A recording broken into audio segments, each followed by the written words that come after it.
Italian chicken frying hot.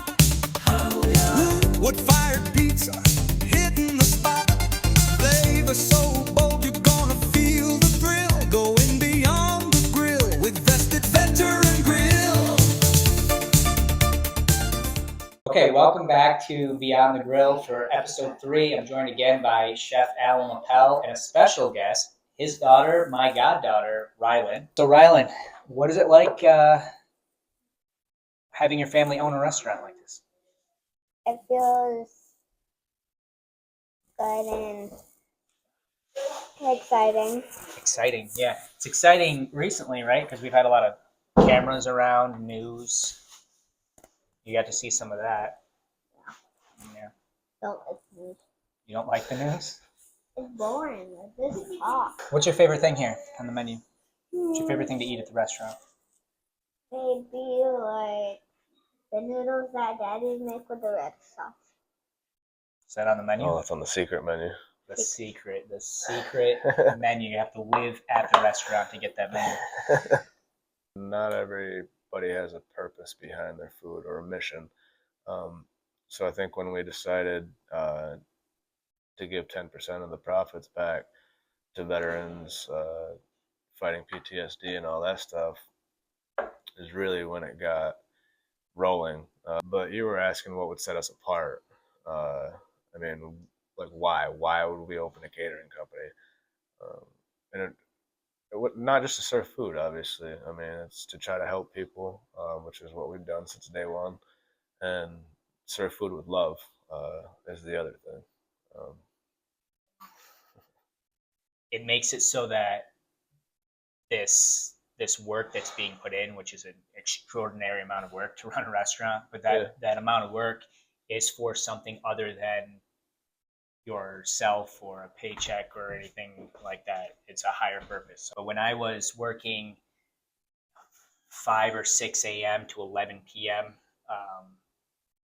with a 5-minute break in there somewhere, no lunch, No lunch? no lunch. I would always just think, like, get over it. Yeah. There are people in the military. Yeah. I'm sure they work from 5 a.m. to 11 p.m. in harsher conditions than a kitchen. So when your higher purpose is military related, you kind of lose the excuse of this is hard, I feel like. So. Oh, for sure. I mean, you're trying to help the people that have went through it. So yeah, if you can't suck it up for them, then I don't know.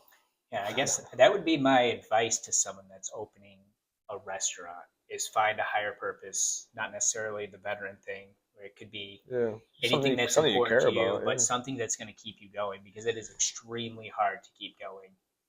So you contact me and you say, hey, Main Street Dogs, I want you to go check out the kitchen. I want you to tell me what kind of shape it's in, if you think it's a good idea. Yeah. And instantly I think, no, it's not a good idea. You come back, you do your own tour, you talk to the former owner yourself, and you guys come up with a plan that you're going to open anyway, and then you inform me. The opening day, the very first day of the restaurant, I was coming back from my grandpa's funeral. Right.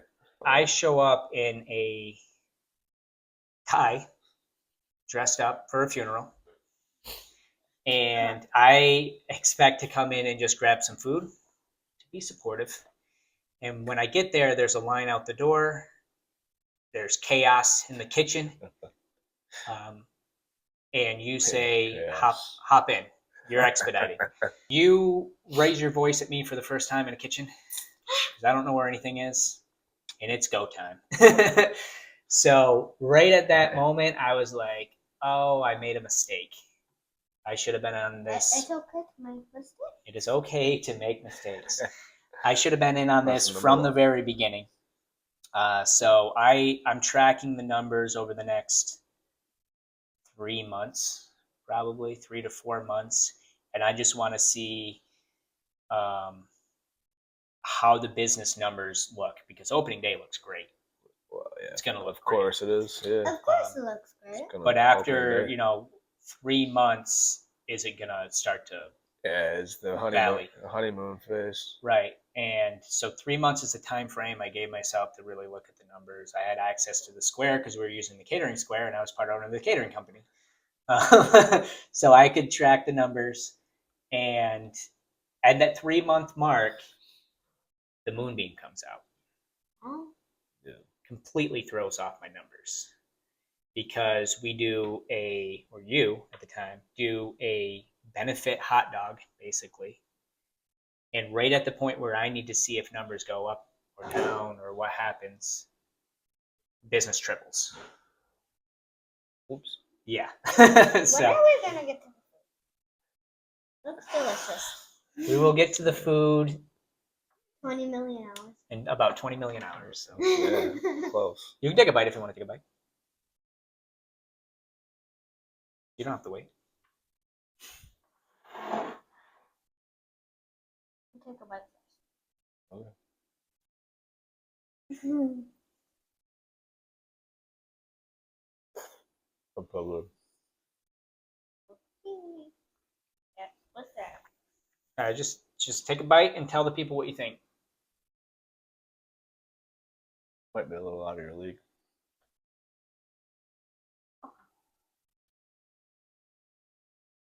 Processing? Mm-hmm.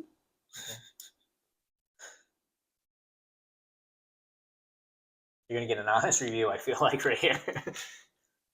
The chicken's good, but the onions and peppers are a little too spicy. Onions and peppers too spicy. Chicken. It's good. good. All right. Because I think at that moment I realized that you're going to keep the same energy you had with the catering company. This is not for you. It's not for the brand. It's for other people. And to me, I said, okay, this is gonna go well. We're on the same page. The food is very good, way better than I expected it to be. The That's reaction really of the good. people is going well. So now I'm in. We wanted to open a restaurant. We finally take the jump. Things are going really well, even better than we could have imagined them going. And then COVID comes, and we start seeing established restaurants, panicking. We're too new to panic. We don't know what's going on. Yeah, Clueless to how much this could hurt, we were worried. Well, obviously. we had just broke down the wall. We had just broke down the wall. We had just taken over the lease, and not just of the restaurant side, but the barbershop side. We tore down the wall. My dad helped us rebuild the entire restaurant, remodeled the restaurant side, the barbershop side into a dining room. Yep. Sunk maybe $10,000 into that project, which to us is a lot. 10,000. 10,000. Yeah, it's cool. And we need now to figure out a plan to survive COVID. Mm-hmm. And really, I think the restaurants in the bigger towns around shutting down kind of helped us. But another thing that ended up helping us, which is kind of unexpected for it to help us as much as it did, was I thought of this situation that some kids in the community might be in. Mm-hmm. Through my time in college studying to be a teacher, and my time mentoring in Syracuse, I knew that there would be this nutritional gap where a lot of kids in Corinth are reliant on a reduced or free lunch program. Right. And I just thought that, it's pretty well run during the school year and even in the summers. But during the school year, when school's not in session, I didn't know how long the state would take or if they would ever get to the point where they're providing free lunches.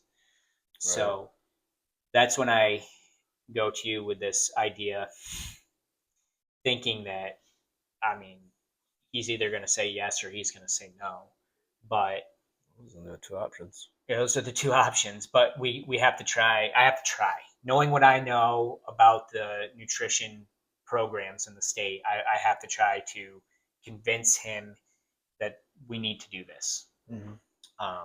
It didn't take that much convincing in the end. But what my plan was is that we just open up free nutritional, not like off the menu type stuff, but nutritional meals for kids in the community that need them.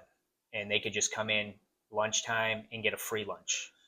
No strings attached. We're not going to check bank accounts. You need a free lunch. Come in, grab a free lunch. Right. And beginning of the shift, I mentioned this to you. We go on with our day, pretty busy day.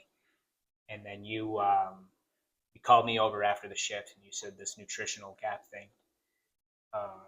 I want to do it, but how much is it going to cost? Like, what could it cost? Because obviously, when you're running a business, the cost of things like that's important because it could literally sink a new business. So very shortly into owning a restaurant, COVID hits, everybody, other restaurants panicking. They zig, we zag. They're worried about the bottom line and profits. We say, if we're going to fail, let's fail going out guns blazing, right? Might as well help somebody. We might as well help the kids in the community as COVID destroys the dream. Yeah. Now the state has shut down our dining room. I come to you with this idea, and you ask how much it's going to cost, and the only answer I could think of at the moment was, because it was the truth, is everything. It could cost us everything we've built. And you took a good 30, 40 seconds I saw the wheels spinning if you wanted to take that risk. And that's about how long it took you to get to where I was. Yeah. Where it doesn't matter. If we close at the end of summer because we did this, then we helped and mission accomplished, and we're good. So you said, go ahead, let's run it. From the catering to the restaurant, the goal has always been to help. And get into a restaurant to try to make money. That's not going to happen anyway. Yeah. So all the restaurants fail. Not all, but not the business you want to be in to make money, for sure. No, it's not. It's not why we're here. It's always been to help. So if you lose it all while still helping, that's a win in my book. That's kind of my thought as we had some close calls throughout the restaurant. Refrigerators dying and losing thousands of dollars worth of product and all that sort of stuff that happens at restaurants. Is at this point, do I think that a veteran, just one veteran, has a better life because of what we've done? I think so. Have we helped the community enough to be proud of what we've done, or to call it a success? I think so. So at the end of the day, if the restaurant were to close tomorrow, it was successful in my mind. If we could just save one veteran or save, it doesn't need to be, we don't have to change the world. But if we can make the difference for a local or non-local veteran or someone locally and really lift them out of a hard time, then all of it was worth it, in my opinion. And I think we've accomplished that. So you can't put a monetary value on something like that. So I mean, no, we're not measuring success in money. And I saw, before we even started the catering company, I saw some videos somewhere where some business leader, I don't know who it was or what business they were running, but they were talking about measuring success as a business. And their message was really one where they're talking to another business owner, and they were talking about success, and the business owner was talking about their bottom line, their profits on the year, his new sports car, his private jet, whatever it is that meant something to him. And the other business owner just lost so much respect for him because it was, to him, he never even thought about success like that. He thought about just helping people. And that stuck with me so much that I wouldn't dream of running a business and looking just at that bottom line. To be able to help veterans, help community, give kids that never had a job before experience, give families a paycheck for their hard work. That's, like you said, to me, that's success. By the time dining is allowed again in New York State, we still can't use that dining room because now we've moved to a bigger location. Yeah. The kitchen was way too small on Main Street. The dining room became way too small on Main Street. And we move over to Maple, and we're rushing to get the place ready, calling the state, giving them an approximate time of when we'd be ready. Yeah. And then we get the contact from Forbes that they want to stop in. Yeah, that's crazy. And I didn't have the heart to tell Forbes that we don't currently have a restaurant. How do you do that? I just put faith in we're going to get this done. Well, I mean, the first spot we opened in 2 weeks. We opened in 2 weeks, but it was an existing restaurant. So I'm not going to tell Forbes that they can't come and do a piece on us. A piece that we were featured along with Hadley's and 9 Miles East. 9 Miles East Pizza in Saratoga. At that point, we had won some awards like area's favorite fried chicken, those types of things. But we'd never had like a Forbes spot on us. No, not especially one with that went along with those two places. Right. Yeah. Hattie's is how old? I mean, Jesus Crow. How old is Hattie's? I mean, Older. as old as Saratoga, probably. Right. It's way older than us. And then 9 Miles East, they have a farm. Like they bring ingredients from their own farm and stuff like that. Sourdough crust pizza. So the opportunity to be with those two very, very, the worst thing you could say about them is they're very, very popular places, right? I mean, they're Hattie's especially is iconic. Yeah. I personally ate at 9 Miles East multiple times. Right. Pizza's amazing. Right. So we get to be in this thing with them. We're rushing to get this Maple Street open. We finally invite the state in to do the inspection. And we're 2 days away from Forbes showing up. And the state inspector says to us, everything looks great. You're definitely, you're good to go. Just give it a half a week and your permit will be in the mail. And we said, actually, we have Forbes coming in 2 days.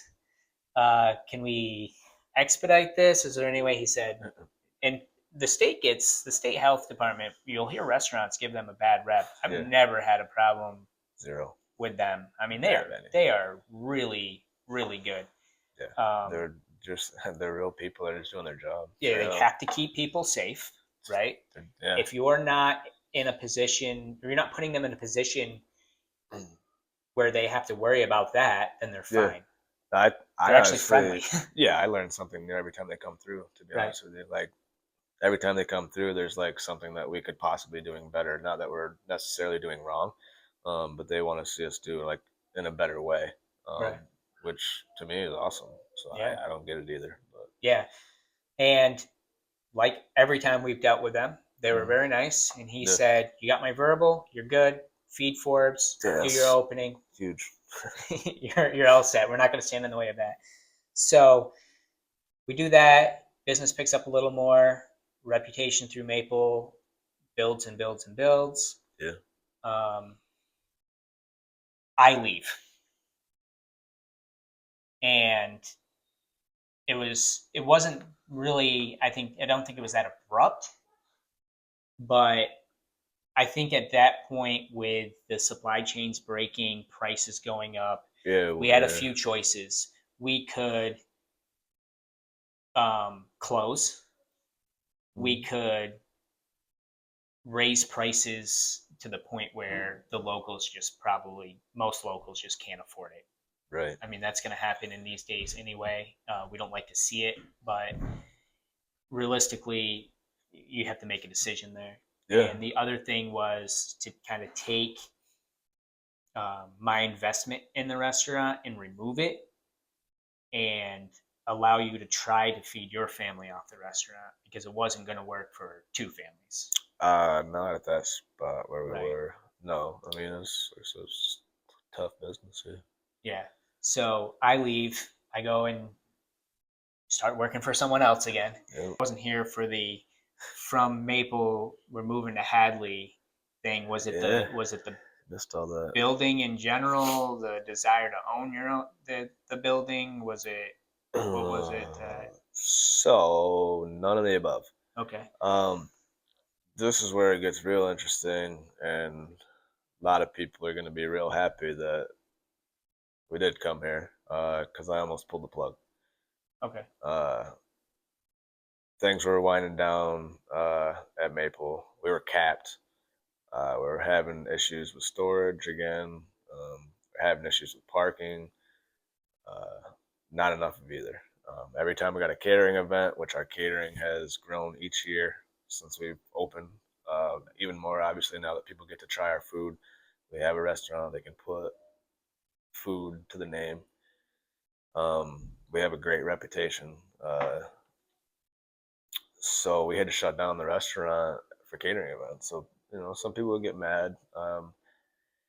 They didn't quite understand that, I mean, I have a paid event. I don't know who's coming to my door. Right. So you have to do what's best for the business wise at that point. But the business as far as money goes at that point. Yeah. Because you also really don't you don't want to turn down the catering, but you also really don't want to have your doors shut. Right. So we were running into problems with that. So like I said, we were capped. So I was gonna let the lease run out. We were just gonna do our time, and I was gonna look into possibly getting a food truck. I had actually already stepped out of Maple. I was already gone. I was working at Skidmore, and yeah, I was good. I was letting it go. The restaurant. Like I said, we had helped people. We had done things that we wanted to do. And then at that time, I thought it was time to go back into just catering, because I just help was getting harder to find. Multiple reasons. Main one, like I said, just capped storage space, catering events. Couldn't do it all. So I was at Skidmore, living in town in Corinth. Got the notice that the house that we were living in was being sold. So we started looking for other places to live. Rent was wild. So we were about to have to pay, high rent, and then rent for the Maple Street location, obviously. And everything that we were looking at was, 2-bedroom, 2-bath for like $1,600 to $2,100, like just outrageous. Mm-hmm. But that's unfortunately the way the market was. Then finally, the Big Jim Patelli, I almost called him Scooby Doo because of his name on Facebook.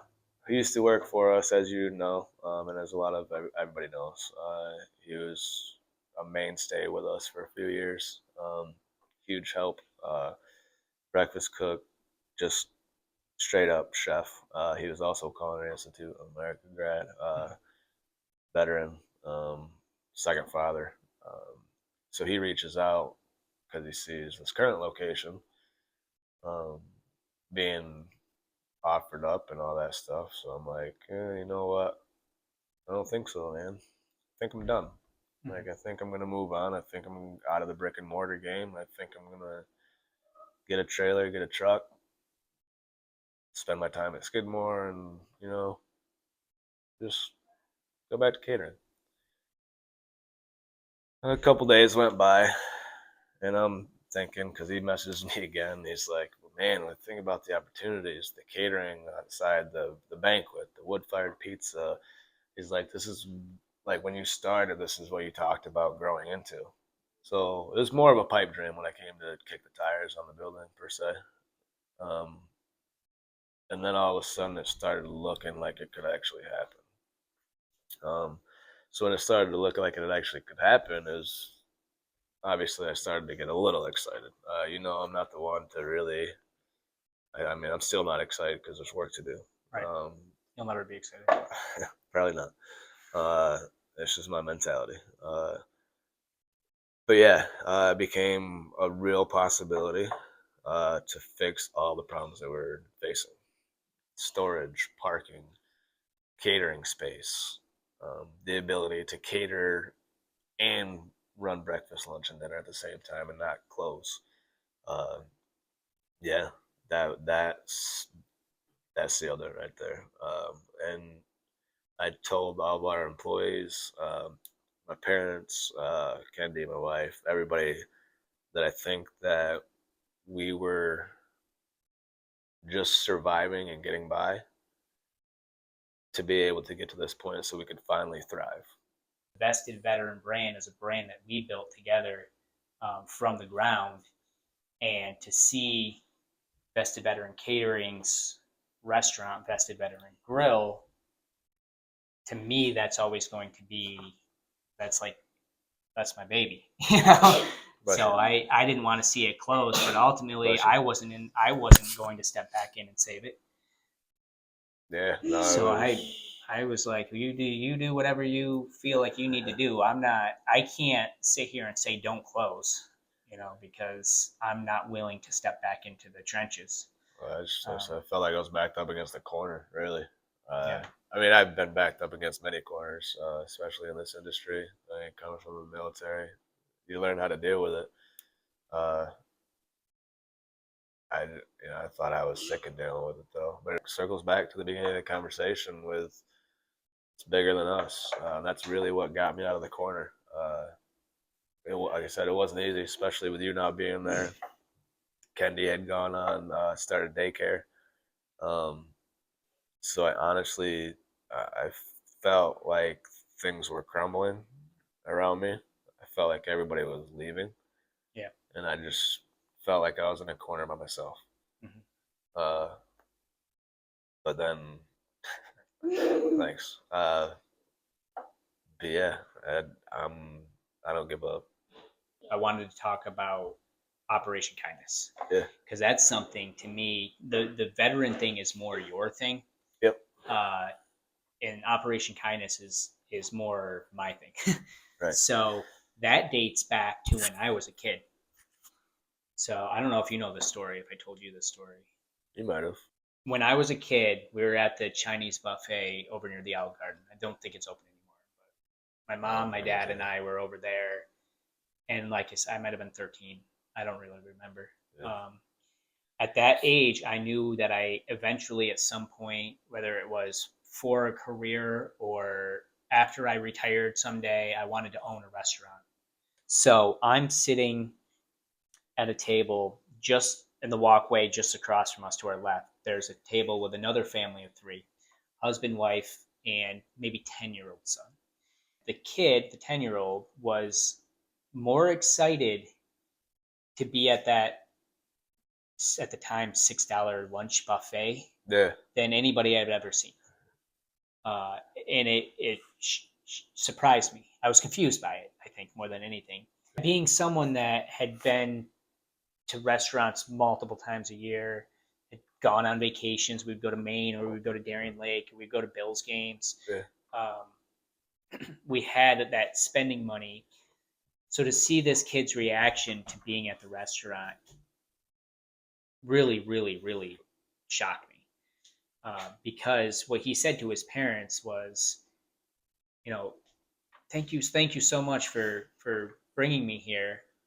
We're talking about an $18 meal. Yeah. Right? Thank you for bringing me here. Can we come back for my birthday? And I think the birthday must have been pretty soon, because the look in the parents' face that they gave to each other was not a positive one. Yeah. They were worried. And they quickly tried to explain to this kid, you want your friend to go. You want your friend, whatever his name was, your best friend to go, don't you? And he's like, yeah. And they were like, I don't know if we can come here then. And then the mother spoke up and said, why don't you go get dessert and your dad and I will talk about it. So the kid leaves and the parents are having this conversation about one of them skipping the birthday party so that they can give him the birthday party he wants, which is just an $18 lunch with his best friend at the Chinese buffet near the Olive Garden.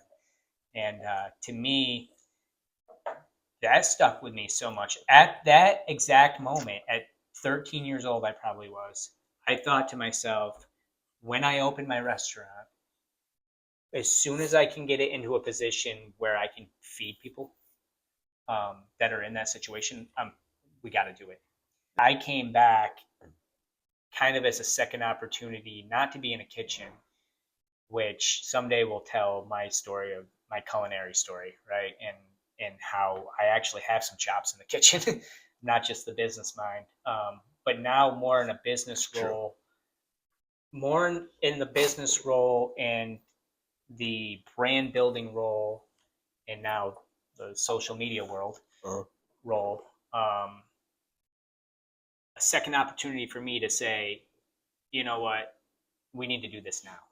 If just one kid, one 10-year-old kid can come here and have a birthday with his best friend and both of his parents, and one of them doesn't have to sit it out, then I've accomplished my goal. That's my from when I was 13 years old, mission accomplished. So that's where that idea came from. In that moment, that 10-year-old who didn't have the luxury of going out to eat so much may have started this chain reaction that now people in this community, kids in this community, will get that opportunity to go out to eat without putting strain on their parents' budget. And it all goes back to this 10-year-old who doesn't even know that he started this chain. It's amazing to me how those things work out. Yes. I mean, we're working on the beer, wine, cider. Hopefully that can get done here pretty soon. Only got a couple more little steps. When that happens, I think you can start to look out for different specials, I guess you could say. Pasta specials, maybe a couple steak specials, not sandwich wise, but like, something you could have a nice wine with, comfortable. We're getting by, we're helping people, and hopefully that beer, wine, cider will actually open more doors to help us help more people, because obviously things do cost to help, so hopefully that'll help bring in some more revenue, turn over a new leaf, and maybe we can find something else to help with in the community that's needed. I know there's a bunch. I know you're talking about, you're invested in stuff like that, which I'm sure we'll get on. We'll get to it. Yeah, we'll get there eventually. Yeah. But there's a lot. I mean, we have big plans. We have big goals.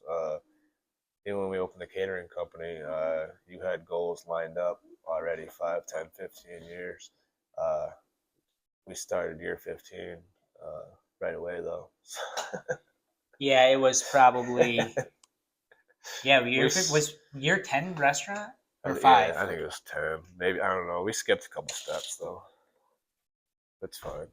Yeah. Catering wise, I can't stress this enough. If you're watching this, try to book us early, please. We started booking out a year in advance. We've recently had a really big uptick in people trying to get us to where they are, whether it be softball fields over in Saratoga or just different events that people are trying to get us to. It's not stopping. So, I mean, if you're looking at events, definitely make sure you're looking at us early, because we do book up pretty fast.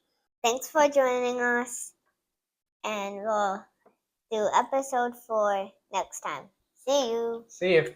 Going beyond the grill, vested veteran grill.